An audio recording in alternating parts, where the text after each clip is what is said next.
सासू माँ सीधे दिल में उतर जाएगी ये कहानी। मोनिका और तुषार इन दोनों ने भागकर शादी कर ली। मोनिका मात्र 20 साल की और तुषार 25 साल का था। मोनिका अमीर घर से थी और तुषार मध्यम वर्गीय था। मोनिका के घर वालों को इस रिश्ते से विरोध था।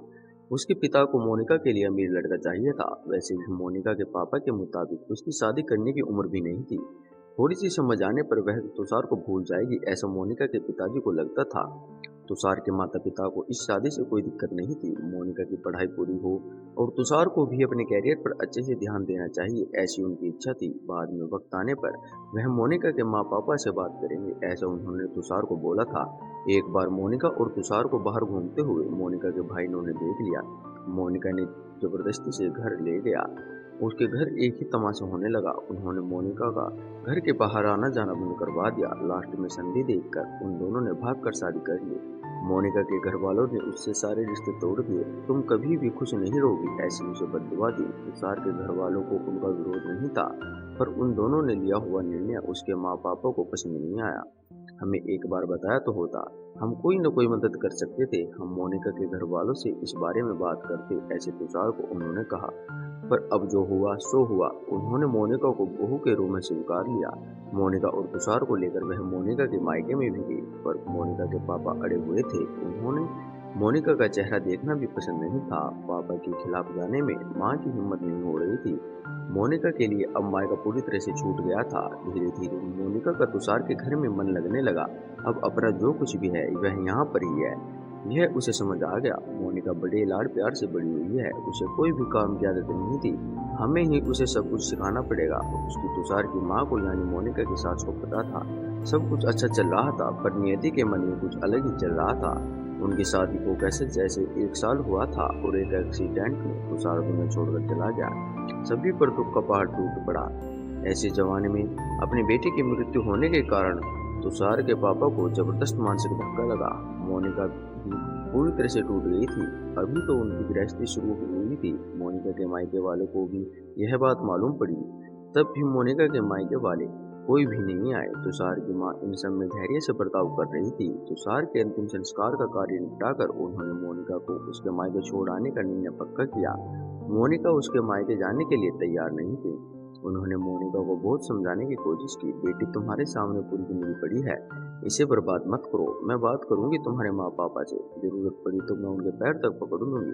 उसे समझाकर वह उसे मायके लेकर गए, पर वहां भी उन्हें निराशा ही मिली। उसके मायके वालों को गुस्सा मोनिका पर से कम नहीं हुआ था। तुषार की माँ ने बहुत मानने के बाद भी उन्होंने मोनिका को माफ नहीं किया। उसके पापा ने कहा, आपको यह बोझ लग रही हो तो इसे कुएं में धकेल दो। तुषार के माँ पापा मोनिका को वापस घर ले आए। मोनिका के वापस घर आने से घर के बाकी लोग थोड़े नाराज थे। अब मोनिका को कोई भी खुले मन से स्वीकारने को तैयार नहीं था। कुललक्ष्मी अपशकुनी पोते को निकल गई मेरे, अब बेटे को भी निकल जाएगी। यह ऐसा बोलकर तुषार की दादी मतलब मोनिका की दादी सास उसे दाने दे रही थी। उस वक्त तुषार के पापा की तबीयत बहुत खराब हो रही थी। यह सब मोनिका को सहन नहीं हो रहा था। उसने ठान लिया कि यहाँ से दूर निकल जाना चाहिए। रात को सब सो जाने के बाद वह निकलने वाली थी, तभी उसकी सास जो जाग रही थी, उन्होंने मोनिका को रोका। कहाँ जा रही है, ऐसा पूछा। माँ मुझे जाने दीजिए, मैं अपशकुनी हूँ, मेरी ही वजह से ये सब हुआ है। मैं तुषार की जिंदगी में आती नहीं तो हमारी शादी नहीं हुई होती।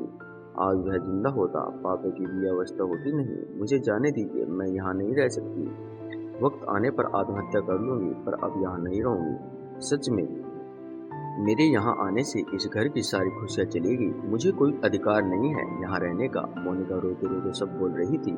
उसके सास ने उसे पहले शांत किया। मोनिका तुम मिले नहीं होते तो तुम्हारी शादी हुई नहीं होती, तो उस दिन उस ट्रक ड्राइवर ने नशे में गाड़ी नहीं चलाई होती, तो रास्ते पर लोगों ने तुषार को वक्त पर हॉस्पिटल में ले गए होते। तो बहुत तो है बेटा, और अब वक्त निकल गया है इन सब बातों का विचार करने का। तुषार तो मेरा बेटा था, मेरी क्या अवस्था हुई होगी इन सब पर।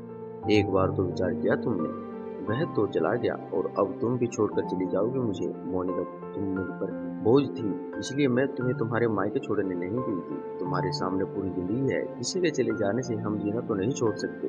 यहाँ से ज्यादा तुम वहाँ पर खुश रहोगी, क्योंकि यहाँ तुषार की याद तुम्हें दुख देगी। ऐसे में सोचती थी, पर जाने तो जो हुआ सो हुआ। अब तुम तुम्हारी पढ़ाई पूरी करोगी, मैं तो हूँ तुम्हारे साथ और इनकी चिंता करने के लिए मैं हूँ ना। सिर्फ तुम्हारा साथ चाहिए मुझे बेटा।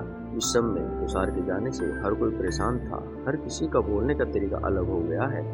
तुम्हारा दुख मैं अच्छे से समझ सकती हूँ, पर अब तुम्हें संभलना होगा। लोगों का बोलना नज़रअंदाज करना होगा। मन लगाकर पढ़ाई करनी पड़ेगी। तुम कोई भी गलत फैसला नहीं लोगी। उसका मुझे वचन दो। मेरा जवान बेटा गवाया है और अब बेटे को नहीं खोना चाहती। सास की बातें सुनकर मोनिका को रोना आया। उसने सास को गले लगाया। माँ, मैं कहीं नहीं जाऊंगी आपको छोड़कर। आप जैसा बोलोगे वैसे ही मैं करूंगी। मोनिका की सास भी मन भर के रोई। आज पहली बार उनका दुख फूट फूट कर बाहर आया था। आगे मोनिका ने मन लगाकर पढ़ाई की। बहू नहीं, वह उस घर की बेटी बनी। बहुत सारे ताने बातें सुनकर उसने हर एक राह पर उससे साथ साथ साथ थी।